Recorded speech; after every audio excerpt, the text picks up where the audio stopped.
Hi, this is Maggie, and this is the tuning issue of why we make certain choices when setting A.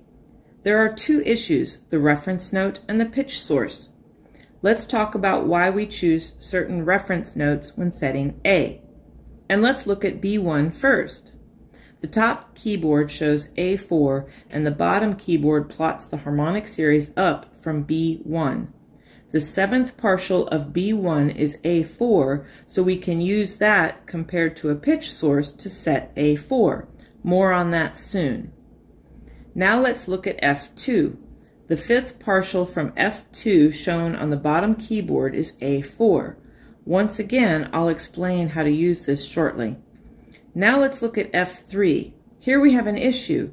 There is no partial from F3 that lines up with A4. The first coincident partial between F3 and A4 happens at A5. I'll explain why this is a problem in a bit. To understand the above, we need to look at pitch sources. Let's look at tuning forks first. We'll start with B1. As we said before, the seventh partial from B1 falls on A4. If we have a tuning fork that sounds A440, we can compare the beats between the seventh partial of B1 and A4 on the piano to the seventh partial of B1 and our tuning fork. B1 doesn't have to be in tune for this comparison to work. It only has to be in a place that gives us a beat rate that is comfortable to hear. For more about that, see the related video in the description. To tune A, we listen to the beat rate between the seventh partial of B1 and our tuning fork, then compare that to the beat rate of the seventh partial of B1 and A4 on the piano. If their beat rates are the same, it means that A4 on our piano is the same distance from the seventh partial of B1 as our tuning fork. If they are the same distance, that means they are equal, meaning A4 is an exact match to the A440 tuning fork. If the B1 partial to the piano A4 interval is slower than the B1 partial to the tuning fork interval, then the A4 on our piano is closer to the seventh partial of B1 and therefore flat of A440. If the piano interval is faster than the fork interval, then the A4 on our piano is further away from the seventh partial of B1 and therefore sharp. This same principle applies to F2 except there is a glitch. If A4 on our piano beats with the fifth partial of F2 at the same rate our tuning fork does, then our A4 is a match to the tuning fork. If the F2 partial to A4 interval beats faster than the F2 partial to the fork interval, then A4 is sharp. If the F2 partial to A4 interval beats slower than the F2 partial to the fork interval, then A4 is flat. The glitch has to do with a second coincident partial between these three sound sources, one octave higher than the first one. The 10th partial of F2, the second partial of A4, and the second partial of the fork all line up and beat. The tuning fork has a strong fundamental, a very quiet second partial, and relatively no partials above that. Even though the second partial is very quiet, it's still there. It's possible for the second partial to be confused with the first since it's the same letter pitch, and our ears may be drawn there without our realizing it. Without inharmonicity, this wouldn't be a problem, but our piano has inharmonicity and our fork doesn't. If you don't understand inharmonicity, look at the related videos in the description.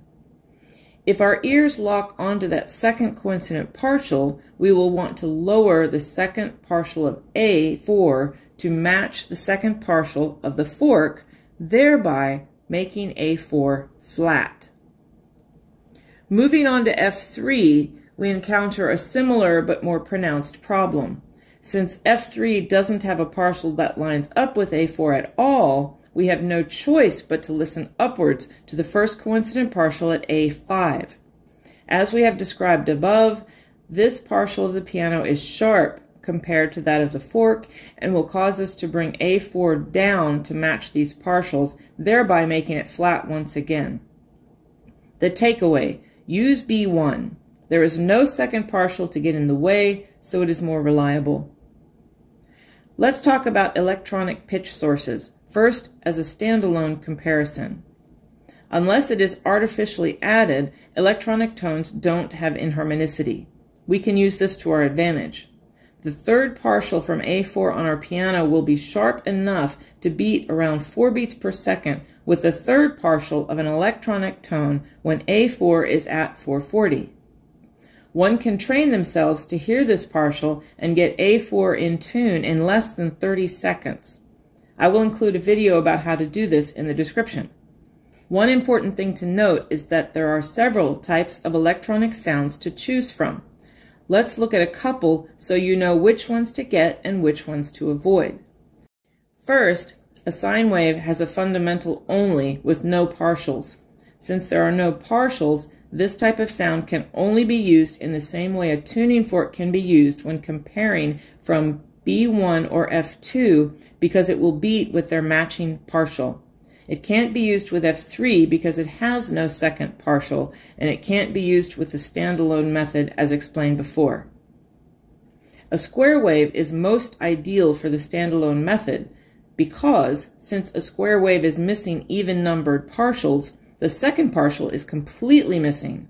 This, in a sense, amplifies the beat rate at E6 because it is now the first coincident partial after A4. There are no other beats at lower coincident partials to interfere with what you hear. A triangle wave is similar to a square wave, except the partials get much more quiet as they go up.